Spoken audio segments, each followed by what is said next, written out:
మీ అందరితో ఉండాలి అనే స్వార్థంతోనే ఫోటోలు తీయించుకోవడం కోసం ఆయన రమ్మన్నాను.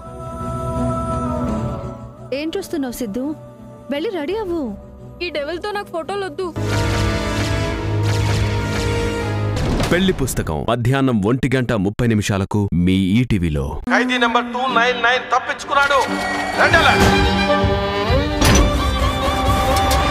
సార్ ఆడి జైలు నుంచి ఎలా తప్పించుకున్నాడు అని అడుగుతున్నారు.